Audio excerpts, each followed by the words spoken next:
उनका वो आता है, तिलक आता है, हार्दिक पांड्या आता है, करो कंपैरिजन। गुड बॉय तो ठीक है, that is fine with me, good captain that is fine with me, what does he produce as a talent?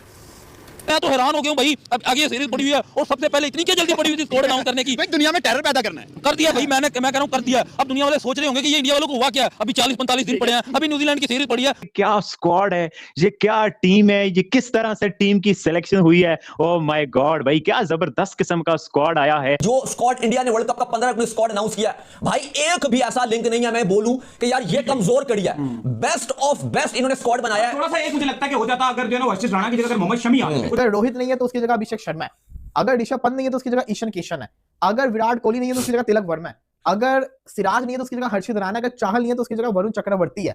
और मैं एक भी प्लेयर को कह के ये नहीं कह सकता यार वो प्लेयर 2024 वर्ल्ड कप वाली टीम का प्लेयर ये वाला अच्छा था, उसकी जगह ये वाला प्लेयर सही नहीं है। बल्कि मैं ये कहूंगा चाहल से अच्छा वरुण चक्रवर्ती है।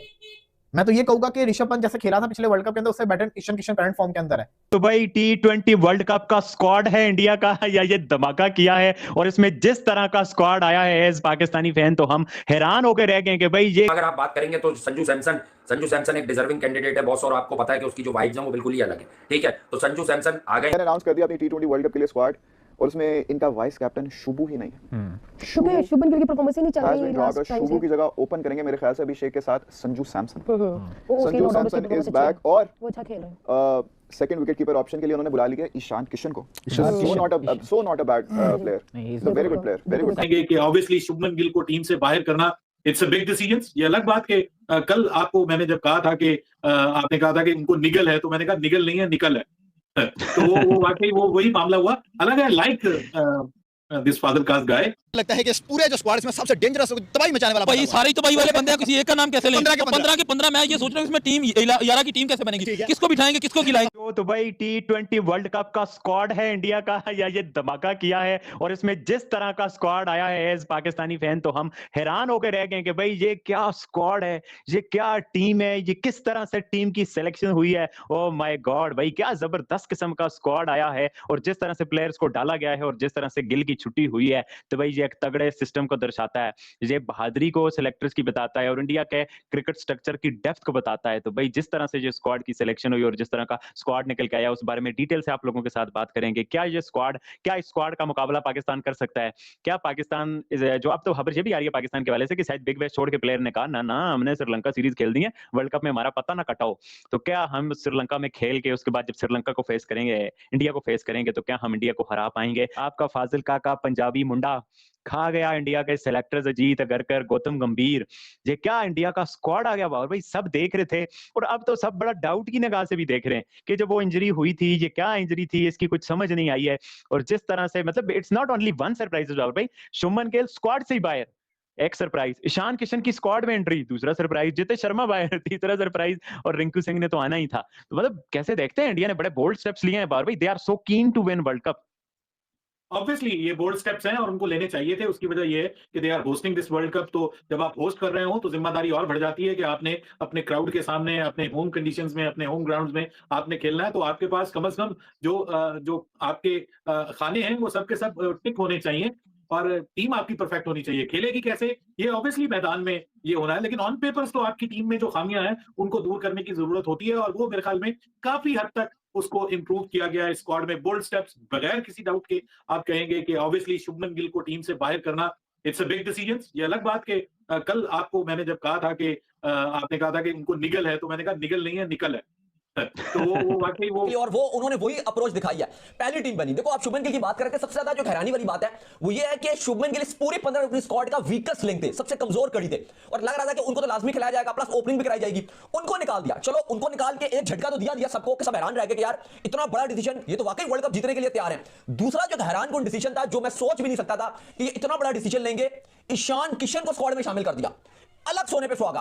फिर रिंकू जैसे प्लेयर्स को भी रखा हुआ है कि डेथ ओवर्स में हमारे पास वैसा प्लेयर होगा। सूर्य कुमार यादव ने बोला कि शुभमन गिल की कोई अच्छी या बुरी फॉर्म की बात नहीं है, बात यह कि हम कॉम्बिनेशन की वजह से उनको ड्रॉप किया क्योंकि हम चाहते थे कि रिंकू जैसा खिलाड़ी नीचे मिले। जितेश शर्मा को ड्रॉप करना बेहतरीन फैसला, मतलब मैं सोच भी नहीं सकता था कि इंडिया इतना परफेक्ट स्क्वाड कैसे बना सकता है। मतलब अगर आप एक फैन पॉइंट ऑफ व्यू से देखो, ये दोनों ही ऐसे खिलाड़ी थे, चाहे आप जितेश शर्मा की बात कर लें चाहे आप शुभमन गिल की बात कर लें, दोनों वीक लिंक थे। मतलब पता चलता था कि यार इनसे परफॉर्मेंस नहीं हो रही। ऋषभ पंत का ये था कि वो T20 में परफॉर्म नहीं करते, सीधी बात है। उनका अगर ओडीआई फॉर्मेट हो या टेस्ट फॉर्मेट, वो पहली प्रायोरिटी होता है। हालांकि नाम अच्छा है भाई ऋषभ पंत, मतलब पाकिस्तान में हो, मैं कहता हूं पहली प्रायोरिटी में 10 विकेट कीपरों के ऊपर वो खेलेगा। पाकिस्तान के पास एक भी ऐसा इस टाइम के ऊपर विकेट कीपर बैट्समैन मौजूद नहीं है जो कैपेबिलिटी ऋषभ पंत में है। लेकिन इंडिया में चूंकि इतना ज्यादा आप कह लें कि मुकाबला सख्त है, संजू सैमसन को लेकर आए, ईशान किशन को लेकर आ गए, तो उन्होंने कहा भाई तू भी निकाल, उसको भी निकाल। देखो जो झारखंड था उसकी तरफ से उसको जितवाया भी, 100 भी बनाया। सैयद मुश्ताक अली ट्रॉफी में 141 मैच खेले गए, फाइनल में उन्होंने आके सेंचुरी स्कोर की, टीम को टाइटल जितवा दिया और विकेट कीपिंग भी वहां पे की। ये होता है कि डोमेस्टिक में जब आप कीपिंग भी कर रहे हो, परफॉर्म भी कर रहे हो, तो फिर आपको सिलेक्टर नहीं रोक सकते। इवन तो बहुत चल रहा था सोशल मीडिया में, या हकीकत भी था कि थोड़ा सा बीसीसीआई ईशान किशन को दूर रख रहा था। इवन तो आईपीएल में भी उन्होंने बेहतरीन परफॉर्म किया था, रन्स के बाहर लगाए हुए थे, अभिषेक हो गए, ईशान किशन हो गए। लेकिन फाइनली जो स्क्वाड इंडिया ने वर्ल्ड कप का 15 अपने स्क्वाड अनाउंस किया, भाई एक भी ऐसा लिंक नहीं है मैं बोलूं कि यार ये कमजोर कड़ी है। बेस्ट ऑफ बेस्ट इन्होंने स्क्वाड बनाया है। थोड़ा सा एक मुझे लगता है भाई भाई जाना पड़ा, उसकी यहाँ पे ईशान किशन आ गया। सैयद मुश्ताक अली ट्रॉफी में एंड वाले मैच में 100 करके आया, पहली ट्रॉफी अपनी टीम को जितवा के आया ईशान किशन। मैं कहता हूं इंडिया ने भाई अनाउंस कर दिया है और कहा दुनिया वालों डर जाओ। अभी हमने एक दिन पहले साउथ अफ्रीका ने जो कहा था ना हम आपसे ये करवाएंगे वो कराएंगे, उनसे ना करवाए और उनको कहा कि भाई आप रो मिलते करो। अभी उनको हरा के आए थे, अब उनकी नजर वर्ल्ड कप पे आ गई। मैं तो हैरान हो गया हूं भाई, आगे सीरीज पड़ी हुई है और सबसे पहले इतनी क्या जल्दी पड़ी हुई थी स्कोर अनाउंस करने की। दुनिया में टेरर पैदा करना है, कर दिया भाई, मैं कह रहा हूं कर दिया। अब दुनिया वाले सोच रहे होंगे कि ये इंडिया वालों को हुआ क्या, अभी 40-45 दिन पड़े हैं, अभी न्यूजीलैंड की सीरीज पड़ी है, उसके बाद अनाउंस करना था। हमारे तो अभी ख्वाबों में भी नहीं है कि हमने स्कोर अनाउंस करना है। पहले था 200 पार फिरा, 250 पार फिरा, 300 पार, इस दफा मुझे लगता है 350 पार। भाई इस दफा होम ग्राउंड भी है, उसके बाद ये अपने होम ग्राउंड पे खेला। अभिषेक शर्मा की बात करें तो भाई अपने होम ग्राउंड पे तो वैसे नहीं छोड़ता किसी को, अब कैसे छोड़ेगा। उसके बाद ईशान किशन आ गया, संजू सैमसन की बात कर लें और तो भाई सारी टीम में पटाखे भर दिए गए हैं। कैप्टन की बात करें तो कैप्टन वही रहा है, कैप्टन को उन्होंने कहा कि नहीं ये 2026 के वर्ल्ड कप में यही चलेगा और ये आपको परफॉर्म करके उसने एक भी सीरीज नहीं हारी। सर क्या लगता है कि पूरे जो स्क्वाड इसमें सबसे डेंजरस तबाही मचाने वाला भाई सारी तबाही वाले बंदे किसी एक का नाम कैसे लें? 15 के 15 मैं ये सोच रहा हूं इसमें टीम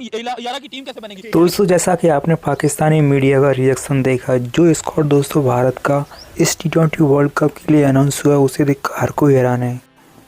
क्योंकि दोस्तों इस स्क्वाड में देखें तो शुभमन गिल और दोस्तों जितेश शर्मा को टीम से बाहर कर दिया गया। भाई दोस्तों रिंकू सिंह और ईशान किशन की टीम में वापसी हुई। ईशान किशन की दोस्तों पिछली फॉर्म को देखें तो सैयद मुश्ताक अली ट्रॉफी में ईशान किशन जिस फॉर्म में बैटिंग कर रहे थे, उन्होंने सेलेक्टर्स को इतना दबाव में डाल दिया कि आखिरकार वाइस कैप्टन शुभमन गिल को भी सेलेक्टर्स को बाहर करना पड़ा। क्योंकि दोस्तों पिछले कुछ समय देखें तो शुभमन गिल की परफॉर्मेंस बहुत ही ख़राब चल रही थी भारत की T20 में, जिसका नतीजा ये हुआ कि दोस्तों इससे ओडीआई वर्ल्ड कप के स्क्वाड से शुभमन गिल को बाहर कर दिया गया और ईशान किशन की इस स्क्वाड में वापसी गई। भाई दोस्तों जिस तरीके का स्क्वाड भारत का अनाउंस हुआ है उसी देख हर कोई पाकिस्तानी कह रहे हैं कि इस स्क्वाड में देखें तो 12 के 12 T20 के धुरंधर खिलाड़ी है। क्योंकि दोस्तों हम लोग ये नहीं कह सकते कि इस टीम में कोई वीक लिंक दिखाई दे रही है। स्क्वाड में देखें तो दोस्तों स्पिनर्स, भाई फास्ट बॉलर्स, ऑलराउंडर्स, मतलब कि दोस्तों 15 के 15 खिलाड़ी ऐसे हैं जो टीम में डिजर्व करते थे और T20 के धुरंधर खिलाड़ी हैं। संजू सैमसन को भी दोस्तों अच्छी फॉर्म का मौका मिला है और T20 में वर्ल्ड कप में अब संजू सैमसन अभिषेक शर्मा के साथ भारत की ओपनिंग करेंगे। इस स्क्वाड को देखकर हर कोई हैरान है। वही दोस्तों पाकिस्तानी मीडिया ये कह रही कि इस बार भी पाकिस्तान की टीम का हारना तय है जिस तरीके की भारत का स्क्वाड आया है T20 वर्ल्ड कप के लिए। क्योंकि दोस्तों पाकिस्तानी डरे हुए हैं भारत के स्क्वाड को देखकर। भाई जिस तरीके की ईशान किशन फॉर्म में चल रहे हैं उसे देखकर भी हर कोई हैरान है। दोस्तों आपके हिसाब से क्या भारत का स्क्वाड कैसा, आप लोग कमेंट कर देते हैं और वीडियो को लाइक करके चैनल को जरूर सब्सक्राइब करेगा। मिलते हैं नेक्स्ट वीडियो के साथ, तब तक के लिए जय हिंद, वंदे मातरम।